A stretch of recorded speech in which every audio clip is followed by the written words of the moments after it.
who played Q in the James Bond films. I was particularly upset as only a short while before I'd worked with Desmond making the film you're about to see and a second documentary to be shown on HTV next week. These programmes have now become a tribute to this likeable man who I had the privilege to meet and interview. For me, Desmond Llewelyn will always be a very special Welshman. Background action. Pierce on cue first. Right.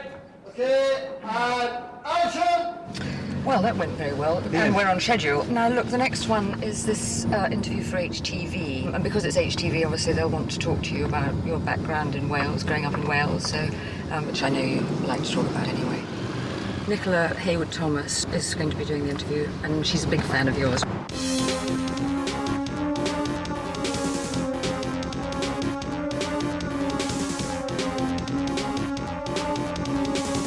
What are you doing? Yeah. Oh, cut it out. No time for that. Later, perhaps. All over the world, Desmond Llewelyn is recognised as the gadget-loving Q from the James Bond films.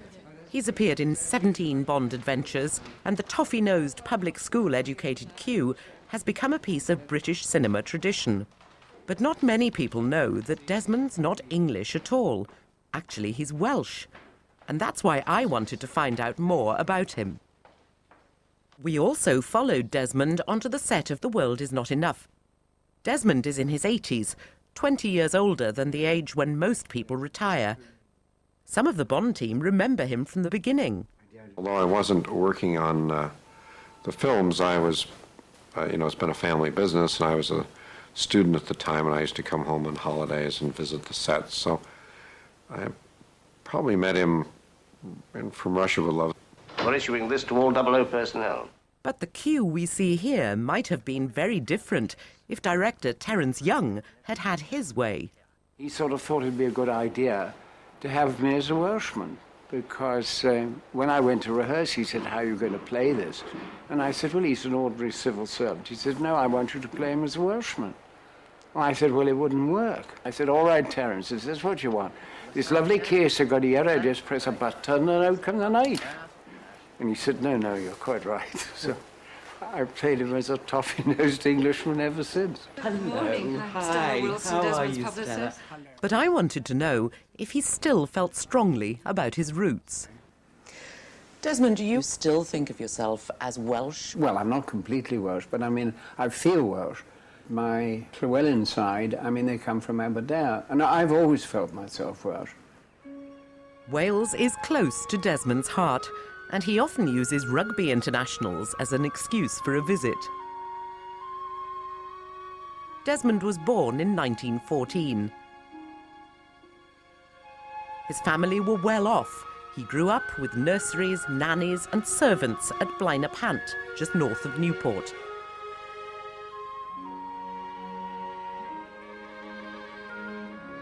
The house is still there, but it's now an old people's home. And the big garden Desmond played in as a child has long since been built over. My first memories of Blaenau Pant was when I was in a pram in the billiard room. Yeah, well, this was the hall in here, you see. That in there was the drawing room. Gosh, it was the same fireplace. I recognize that. I had a most wonderful childhood. There was a billiard table. Obviously, looking back, it was very rich and privileged. There was cook, and there was a parlour maid. And I think there was one other maid, sort of a between maid. And then in the garden we had a man called Priest, who was the gardener. And then, of course, we had Alan, the groom, to look after the horses. There was a nanny, of course. I must have been a repulsive child. And in fact, there is a story I was told that I created such a fuss on her day out that a notice was sort of flashed into the cinema saying, "Would Nanny Jones please return to Blaenau Pant?" Oh, yes, here's the banister. Used to slide down that. Yes, this was the first bedroom I slept in by myself when I went to school. Remember, the bed was there, and I had a table down there where I used to paste all the rugger cuttings. And there was the window overlooking Tumbalum and Llanacabal Farm, which is gone. Oh, it's marvellous. Well, thank you so much. You're it's more than welcome. wonderful to come and revive old memories. For much of his life, the theatre was Desmond's home. But when did he first decide to become an actor? When I was at school at Radley, I joined the Amateur Dramatic Society there as a scene shifter and building scenery. And actually, we rebuilt the stage in the old gym at Radley. And Dennis Price, who was at school with me and shared a study, said, "Why don't you come and act?" And I got the bug. This bug led to drama school and the uncertain profession of acting. His passion for the stage was eventually to lead to the much-loved character that we now associate with Desmond. One theme runs through all Q's dealings with Bond. He's happy to work with him, but doesn't like the way Bond lives. This all started very early on. What I was told originally was that early on, Desmond came the first day, and this is Bond folklore on the set. And at the rehearsal, I'm sitting at a desk working, and Bond came in, and I got up to greet him, and Guy said, no, you don't take any notice of him. And I sort of thought, what? This is Bond, Desmond turned to the director and said, well, how do you want me to play this? And the director explained that everyone loves Bond except for you, because Bond destroys all your equipment. And of course it came at the clue, and of course it worked in beautifully with all the lines. And that kind of became the hallmark of the character and the relationship, that they kind of love each other, but on the other hand, Bond goes out and destroys everything that Desmond makes. He is the only one who, oh, for heaven's sake, Bond, be your age, and all that sort of thing. Over the years, of course, he's got extremely fond of Bond, but he still doesn't approve of his way of life. Now, pay attention, please. You see the gear lever here? Now, if you In Goldfinger, the tension between the two produced a memorable line from Q. Whatever you do, don't touch it. Now, why not? Because you'll release this section of the roof and engage and fire the passenger ejector seat. Whoosh. Ejector seat? You're joking. I never joke about my work, 007. Ah, Q. In every film, Q's role has developed. Desmond really is the epitome of the bumbling professor. That I think if push came to shove, he could do it there. Sent out here at a moment's notice, no proper facility. It's good-natured friction, It's 007, don't do that, don't do this. But I never played it for real friction. I played it just for good humor. Yes, well, you wouldn't have a smaller piece of thread than that, would you, Q? Somebody seems to have stuck a knife in my wallet. Oh, they missed you. What a pity. Anything else? Well, I won't keep you for more than an hour or so if you give me your undivided attention. I think he's attempting re-entry, sir. Forgive me, Father, for I have sinned. That's putting it mildly, 007.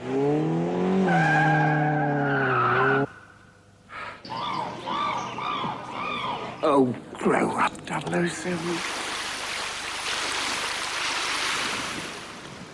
After drama school, one of Desmond's first theatre performances was in Bexhill on the Sussex coast.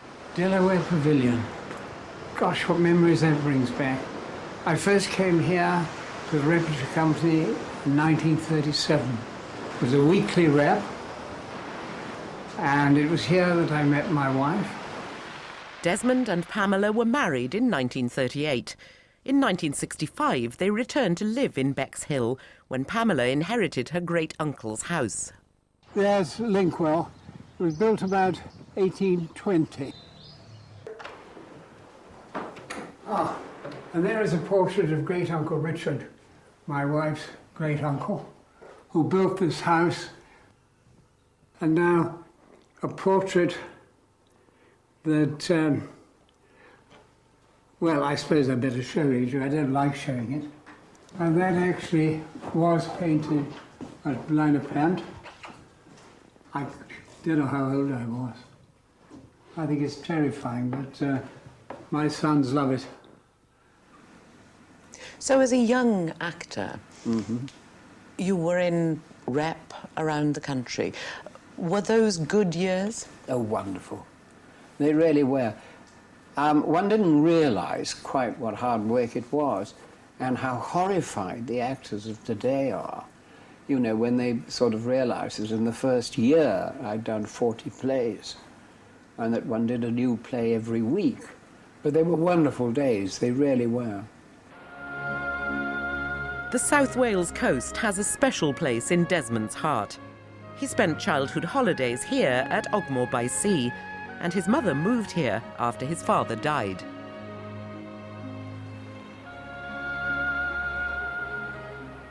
This is Sandy Mount there. I hardly recognise it. It looks so smart. My father bought it in about 1914 or 15. And of course there were no houses here. And then down here were the most lovely beaches. And I can remember the awful toil up this hill, carrying the picnic baskets. This was the last place in Wales I saw before I went to France in 1940. As we drove away, going up to Denby for entrainment, sort of waving to my mother and my old nanny. And of course I never saw them again. Well, I saw my old nanny again, but I never saw my mother again. After joining the Royal Welsh Fusiliers as a young lieutenant, Desmond was sent straight to France, where he was soon in battle. At one point, he was ordered to hold up a panzer division.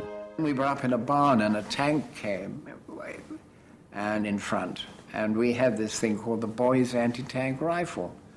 And I said to the sergeant, I said, well, there's the tank, we better fire the anti-tank rifle at it. He said, no, don't fire that thing.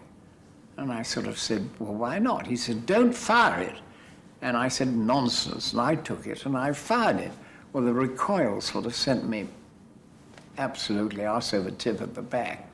And there was an enormous flash from the gun, which, of course, the tank saw, and he fired a shell right through. But luckily, the tank was so close, the shell just went right through the building and out the other side.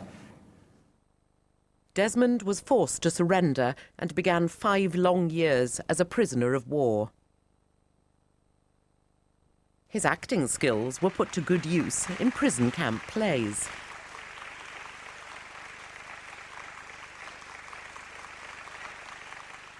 These photographs were taken by the German officers. After they were cleared by the censors, Desmond sent them home as postcards to his family. After the war, Desmond was offered parts in several films. One of his first post-war roles was as a tank driver in They Were Not Divided. The director was Terence Young, who suggested that Desmond would be ideal as the quartermaster in From Russia with Love. Over 30 years later, Desmond has been called to the set to film his scenes in The World Is Not Enough. Desmond's scenes as Q have become part of James Bond folklore. Now no Bond film is complete without Q and his gadgets. Stand by.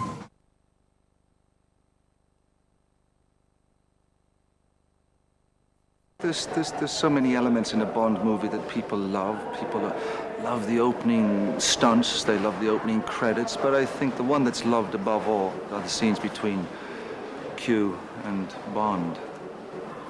This man here is loved, you know, the world over. You're embarrassing me now. On the set of The World Is Not Enough, director Michael Apted rehearses Q's scene.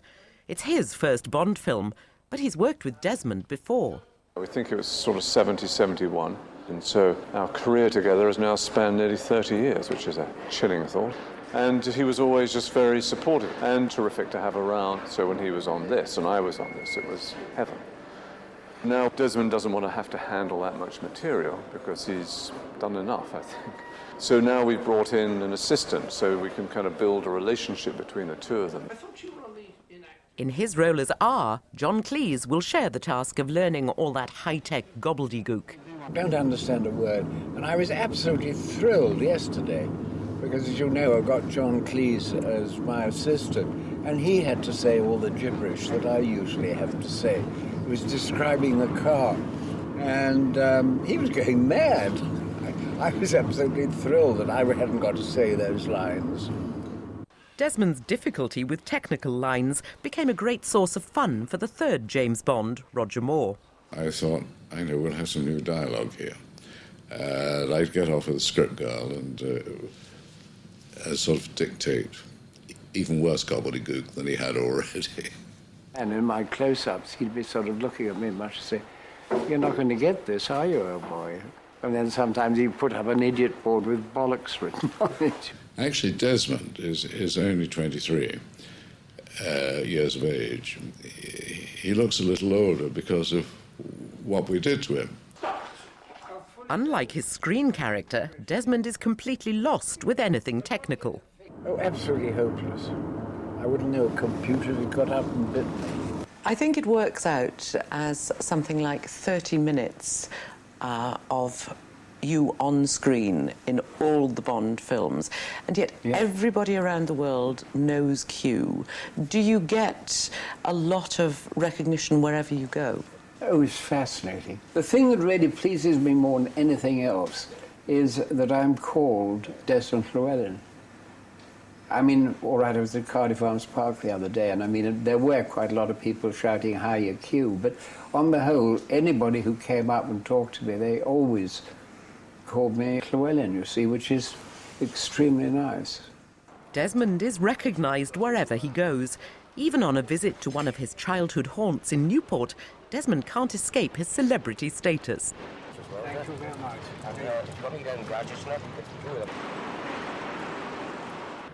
Desmond is revisiting the Newport Transporter Bridge. When he first saw it, it had only been open for 15 years. This Transporter Bridge, I mean, it is a landmark in Newport.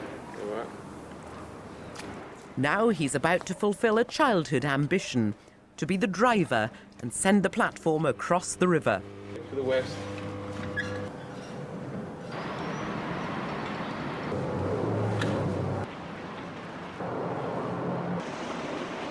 This is probably the biggest gadget Q has ever had his hands on.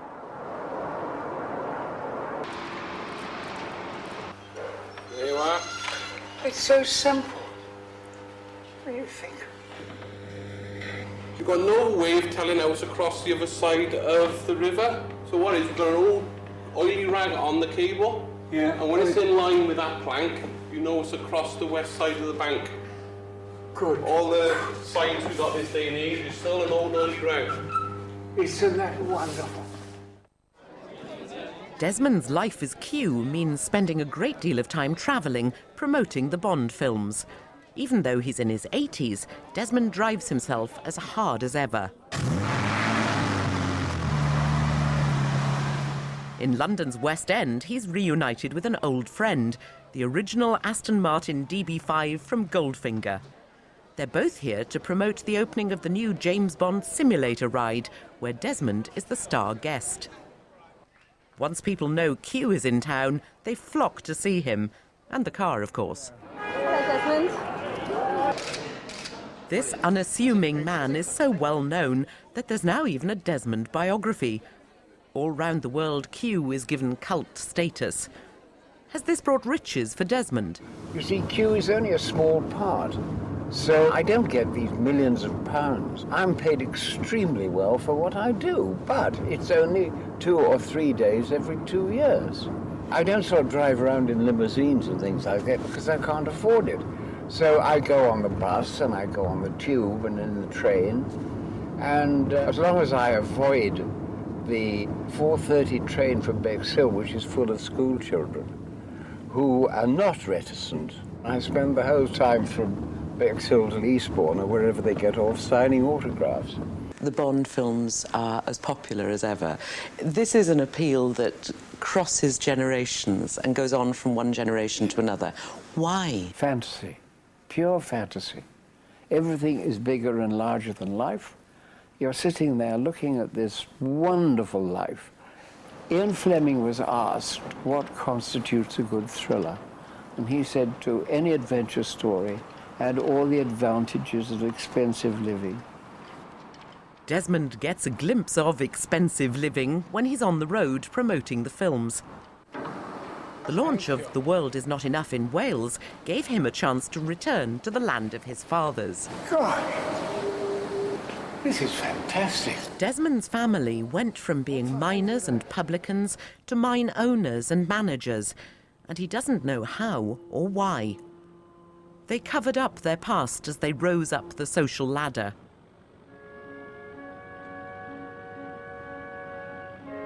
Desmond is left with only fragments of his family history.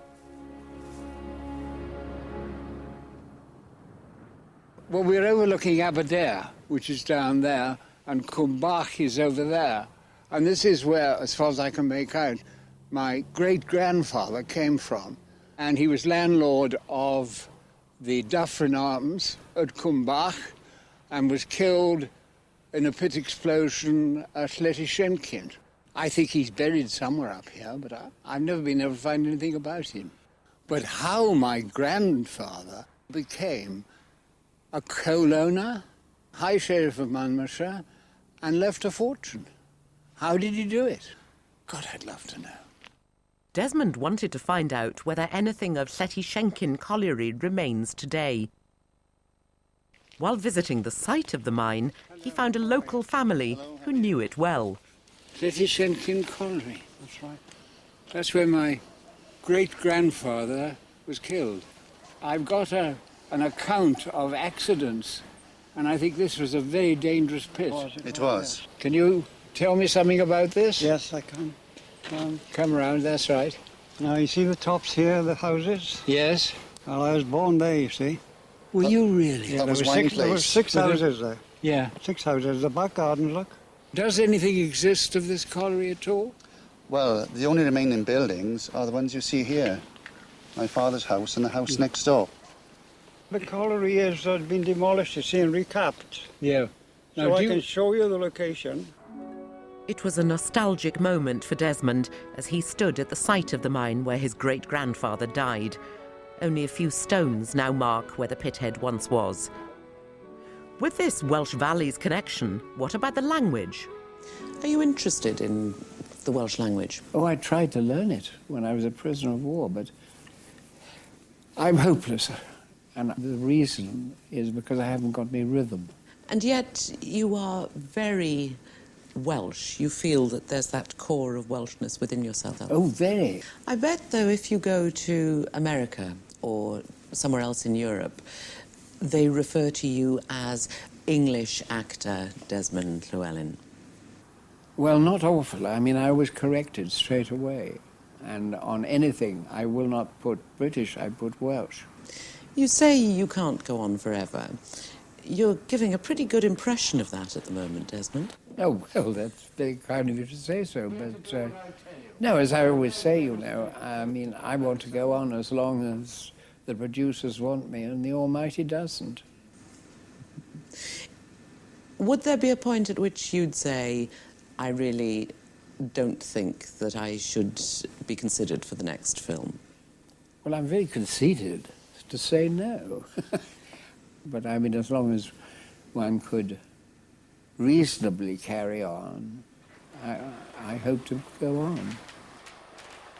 Desmond Llewelyn, I hope that we will see you as Q for many years more, as many years as Q wishes to carry on. Thank you very much indeed. It's been a delight talking to you. Well, thank you very much. Fascinating. Thank you. In next week's programme, I'll be watching Desmond at work on the 19th Bond film, The World Is Not Enough. I'll also be exploring some of Q's favourite gadgets from James Bond movies over the years. And 007 star Pierce Brosnan gives us his personal view of what it's like to work with Desmond. Terrible. No, it's been the best. It's been the best. It's been sheer magic. To hear of the tragic death in a car accident just before Christmas of one of the world's best-known movie faces, Desmond Llewelyn, who played Q in the James Bond films. I was particularly upset as just a short while before I'd worked with Desmond making the film you're about to see. This programme has now become a tribute to Desmond, Q and his gadgets. For me, Desmond Llewelyn will always be a very special Welshman. Do background action. Pierce on cue first. Right. Okay, and action! Buckle, notch. On the James Bond set, technicians are making last-minute preparations to film a scene with a very special member of the cast.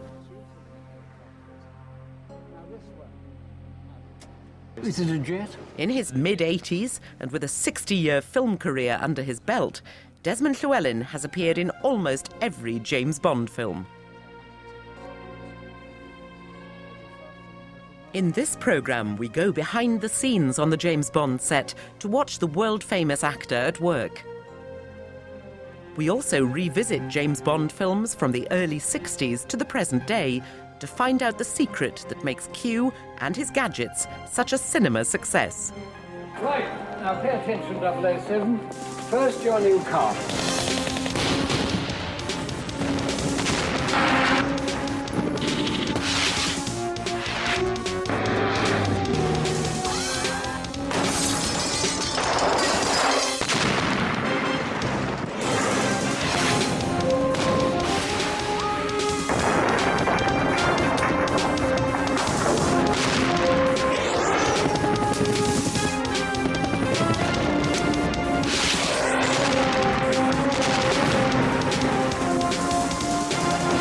Few of the people who came to this Newport cinema to see The World Is Not Enough will be aware that Desmond Llewelyn, Q, was born in 1914, only a few miles from here. Most people think he's English because Q has such a public school accent. But Desmond is very definitely Welsh. And because the James Bond films are shown in almost every country, Desmond Llewelyn is one of the most recognised Welshmen in the world.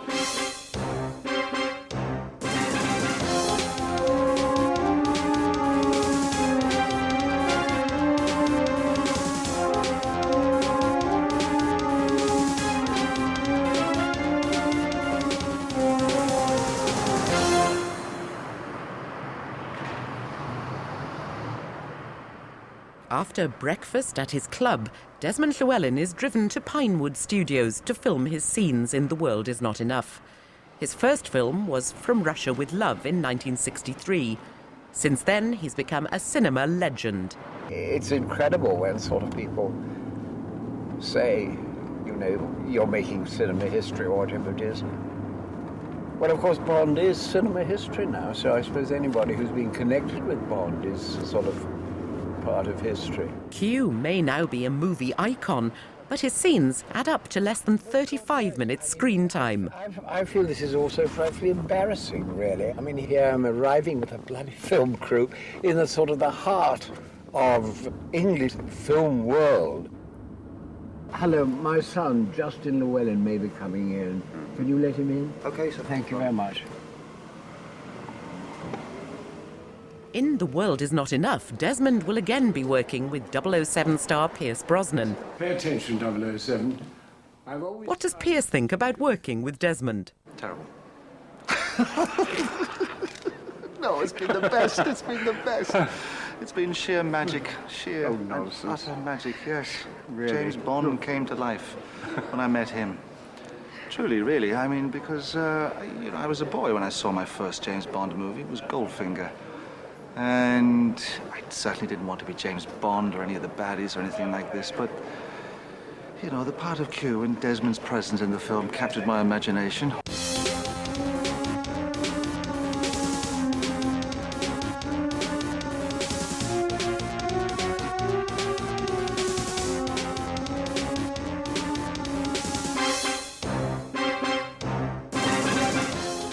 Q's gadgets have ranged from the useful and practical to the eccentric and completely balmy. What's for certain is that you just never know what he'll come up with next. Oh, an obvious little notion. Thought it might come in handy. There's so many elements in a Bond movie that people love. People love the opening stunts, they love the opening credits, but I think the one that's loved above all are the scenes between Q and Bond. And I think just for the sheer lunacy of them all, the gadgets. Filming the scenes in Q's workshop can take time, especially when the gadgets call for special effects. Action. Even Bond can sometimes be caught out. This scene from Goldeneye was under the control of director Martin Campbell. Several takes were needed before he was satisfied. It's well worth a print. Let's do one more. Okay. Morning, Q. Sorry about the leg. Skiing? Hunting. We actually rigged it so that he missed the target and hit the coffee area behind, which I think they lost a little bit in the film, but that was quite a fun one to do. Gadget scenes with rockets and explosions can take time to set up. If anything goes wrong during the take, it's back to square one, and even star actors like Desmond may have to hang around for hours for a reshoot. The gadgets fall into three categories. The first is those that really work, like this Bell jetpack from Thunderball. It was developed for the US military in the 60s. The second category is where Q has taken real technology and added an element of fantasy. The linear motor weapon in The Spy Who Loved Me in 1977 was based on real science, but wasn't exactly portable. I want that ready for Ahmed's tea party. The third and most popular category of Q's gadgets are the fantasy ones. They're great fun to watch and laugh at, like the Bondola in Moonraker. But some have actually been ahead of their time. These films are set 5 minutes into the future. If you go back and look at Goldfinger, well, there was a radar system in the car. Well, that actually was practical. Reception on the dashboard here. Audio visual, range 150 miles. So that kind of becomes the way you figure these things out, that anything that is practical today with an unlimited amount of money can go into the film. While Q develops his own gadgets, real-life spies need real gadgets. In a specialist shop in London, would-be secret agents can buy the genuine article. Desmond went to have a look and was intrigued by what was on display. If you remember from Diamonds Are Forever, yes, you had voice changer kits. This is Bert. Matter with your voice, Bert? Well, this is them nowadays. That's the size of them. So this is the latest briefcase. Gosh. We build video cameras into this cellular phone. Yeah. Okay, and then there you go. It's you on the monitor there. We can record it, and then so basically I can go into a meeting or something like that, and someone could be sitting outside watching it, filming it. Good heaven. Slightly different to the one in Russia with Love. Technology has moved on. We would have computers, and they took up entire rooms with whirling things going around, and today computers in the wristwatch.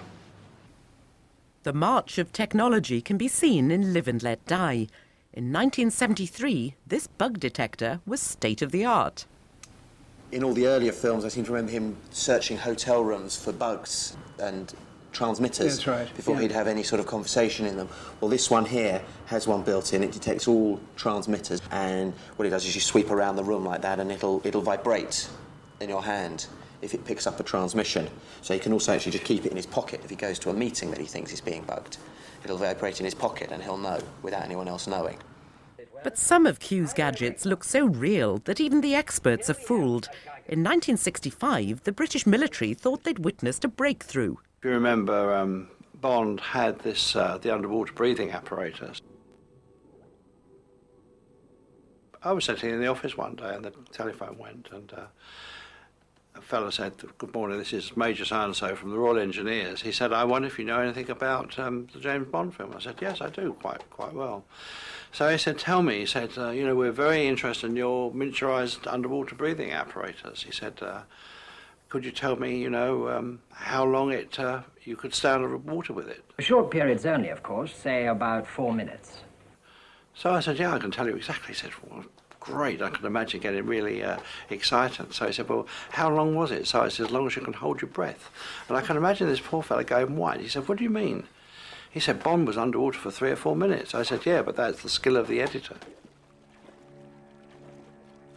All it was with a couple of sparklet bottles, you know, used for soda siphon, painted with the black and white necks, and we made a little kind of mouthpiece, and that's it. It didn't work. Q's gadgets always seem to give Bond the chance to cheat death and escape the bad guys. As Q explained his gadgets to the new Bond in GoldenEye, it was easy to see that Welshman Desmond and Irishman Pierce were forming a very special Celtic partnership. This man here is loved, you know, the world over. You're embarrassing me now. Yeah, there's a good relationship between Pierce and Desmond now. Probably one of the best relationships between Bond and Q. If you just sign here, Mr. Bond.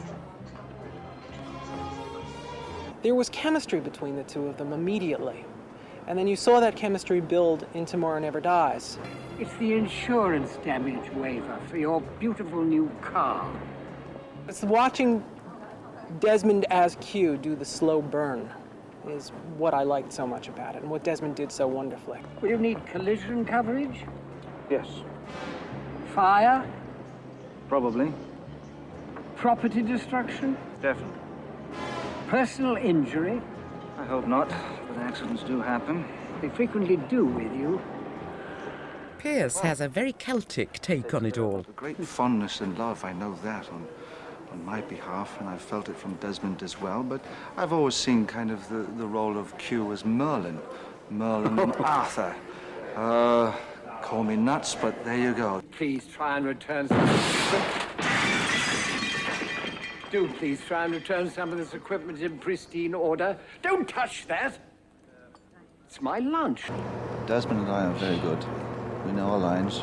I think there definitely is a sort of spark there. I feel rather like a grandfather looking after a grandson in a way, you know.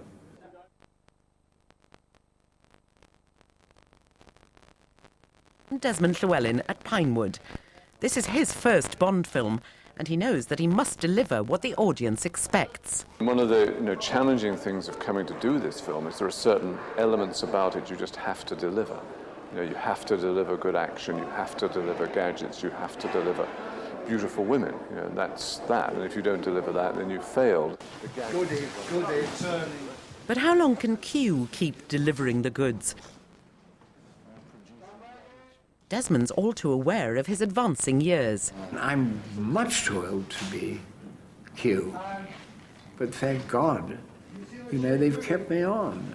And even then, I said, look, it's about time I had an assistant. The Bond team had a solution. Now, I want to introduce you to the young fellow I'm grooming to follow me. Desmond doesn't want to have to handle that much material because he's done enough, I think. So now we've brought in an assistant so we can kind of build a relationship between the two of them. So John Cleese, who's playing R, which is Q's assistant, can shoulder some of the load and also, I think, build a kind of amusing relationship between the two of them. John Cleese brings his familiar brand of comedy to the part of R. Helps if you open the door. And you might be... This is 007. If you're Q, does that make him R? Ah, yes, the legendary 007 wit. Of course, John Cleese is far too diplomatic to reveal whether R will eventually replace Q. I'm playing Q's deputy because Desmond, who's been in 17 of them now, apparently he wasn't in the first two or something, and he's done Q ever since. And he started saying to Barbara Broccoli and Michael Wilson about 3 movies ago that he ought to have a deputy, someone he's kind of training to take over. So I'm delighted to say they asked me if I'd do it.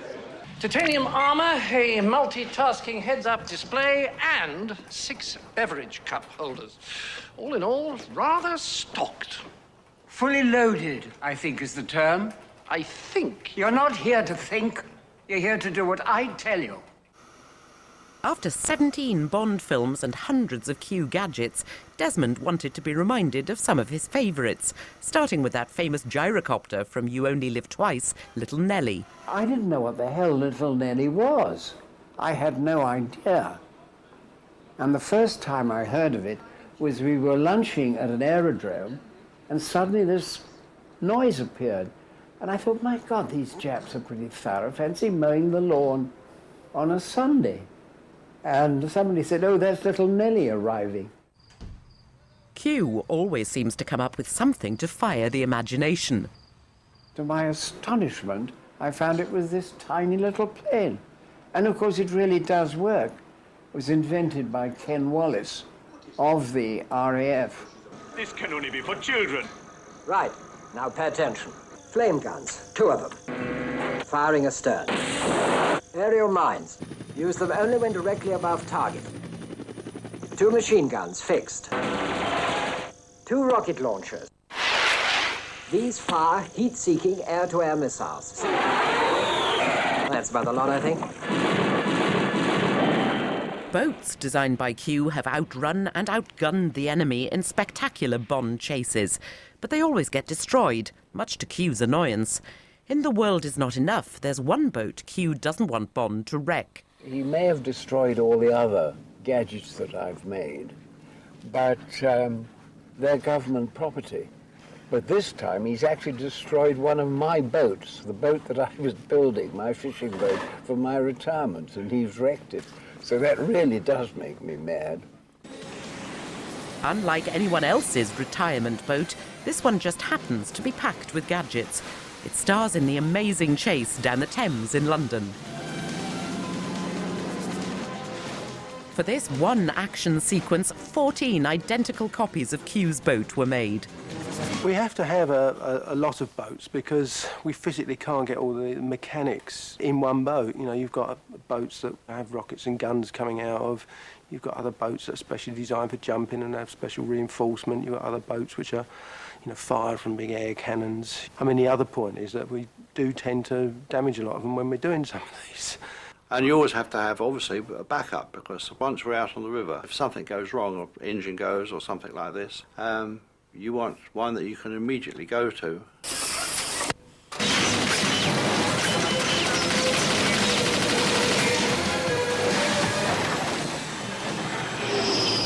When it comes to cars, Q surpassed himself in The World Is Not Enough.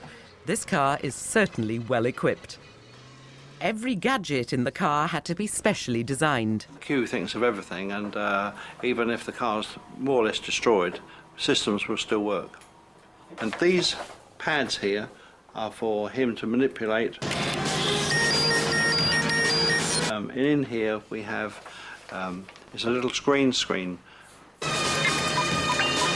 with 2 converging images. And when they converge, then you kind of get the lock-on signal that you get on kind of American jets, and then he fires.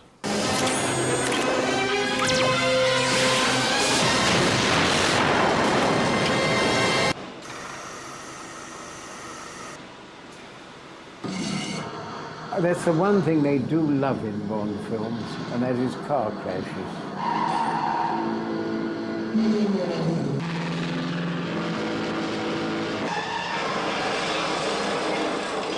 Where's my Bentley? Oh, it's had its day, I'm afraid. But it's never let me down. M's orders, 007. Yeah. You'll be using this This is the most fascinating car. It's got all the gadgets in it. Revolving number plates, naturally. Valid all countries. Now open the top, and inside are your defense mechanism controls. Smoke screen, oil slick, rear bulletproof screen, and left and right front wing machine gun.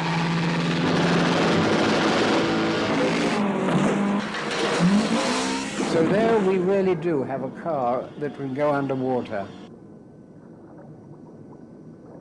You'd have to wear a breathing apparatus and wetsuit, but it does go underwater. The Lotus was specially built in America and actually worked, although it had to be driven by divers. The scene was shot using the underwater car, scale models, and a studio mock-up of its interior. The BMW 750 in Tomorrow Never Dies was crammed with Q's gadgets.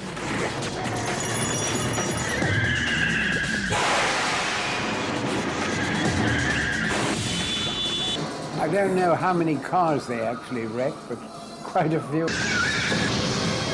There are a couple gone up.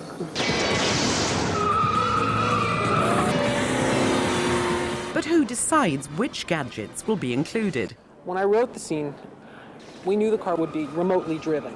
Reduce speed. Pedestrians in roadway. Of course, the thing's going to have rockets. And I originally thought the rockets would come out of the headlamps. Instead, Chris Corbett was the one who figured out, no, it'll be the sunroof. So it's things like that. It continually evolves. I always think it's so sad that they didn't have me in the shop. It's the Navy's shop. Seeing the car come back, not in pristine order. No one really minds that Q's cars could never really drive with all the gadgets fitted. In the films, they're magnificent and give audiences a real thrill.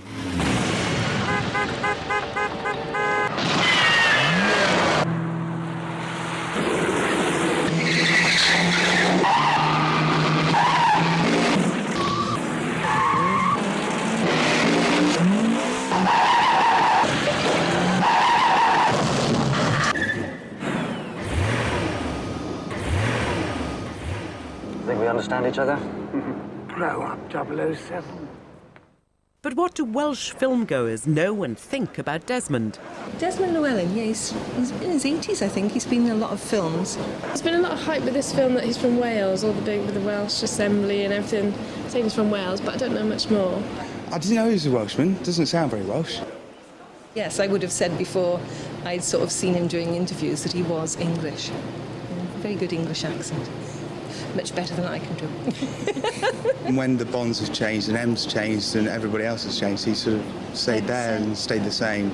And I think he's brought a lot to Bond over the years. And I think it's going to be very, very difficult to replace him if he does decide to retire, won't he, boys? Yeah. He's pretty good.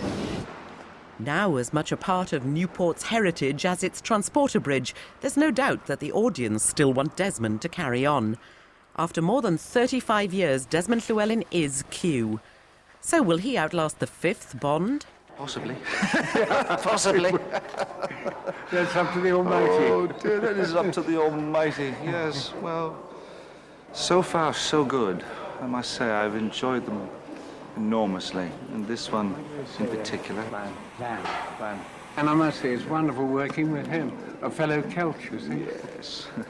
Yeah. It would have been so easy with a new Bond to have had a new Q, but thank God they didn't. I don't know why. This is where We cut. Now pay attention, 007. Well, I won't keep you for more than an hour or so if you give me your undivided attention. That's putting it mildly, 007. I never joke about my work, 007. How long did you say the fuse was? Oh, grow up, 007. Oh, here we are. Desmond Llewelyn strikes again. Trying to screw me up. Forget my lines. Tread on my lines, cut my lines. Basically just steal the scene. As it should be. As it should be. Desmond Llewelyn. One of a kind. Bond 18. The spine to the whole movie.